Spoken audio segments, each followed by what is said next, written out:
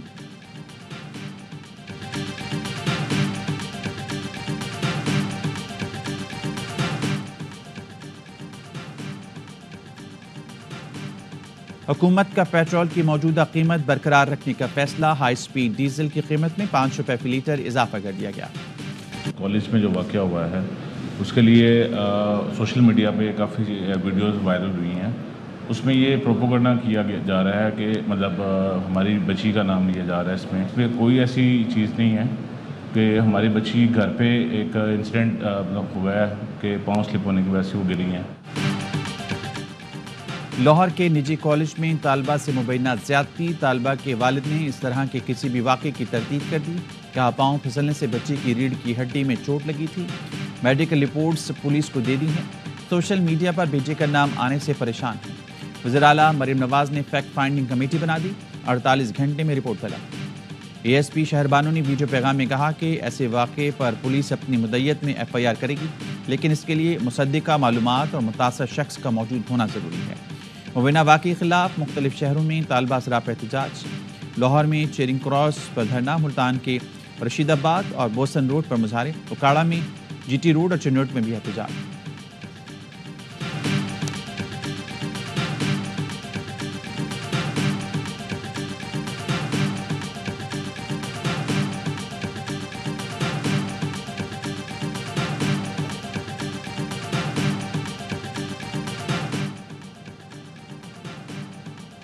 پنڈ دادن خان میں نجی اسکول کی کینٹین میں 8 سالہ طالبہ سے مبینہ زیادتی کا ملزم گرفتار، مقدمہ درج، ملزم امتیاز نے بچی کو ورغلا کر زیادتی کا نشانہ بنایا، طالبہ اسکول سے گھر پہنچی تو خوف کا شکار تھی، بچی کی ماں نے صورتحال جاننے کے بعد پولیس کو آگاہ کیا، بچی کے میڈیکل ٹیسٹ میں زیادتی کی تصدیق ہوئی۔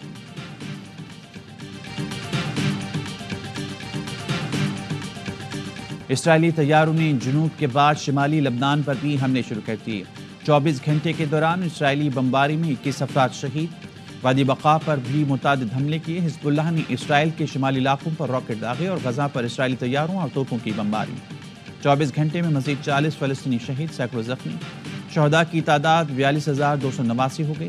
الاقصی اسپتال کے قریب کیمپ پر حملے میں 15 بچوں کی شہادت پر یونیسیف پھٹ پڑا، بچوں پر بمباری کو شرمناک قرار دے دیا۔ سعودی ولی عہد محمد بن سلمان قاہرہ پہنچ گئے، مصری صدر سے غزہ اور لبنان کے صورتحال پر تبادلہ خیال، ترک وزیر خارجہ کا عالمی برادری سے اسرائیل پر پابندیاں لگانے کا مطالبہ، کہا غزہ پر اسرائیل کی جنگ نے عالمی نظام کی جانبداری کو بے نقاب کر دیا، حل تلاش نہیں کیا جاتا تو غزہ کی جنگ بڑے علاقائی اور عالمی بحران کی طرف بڑھے گی۔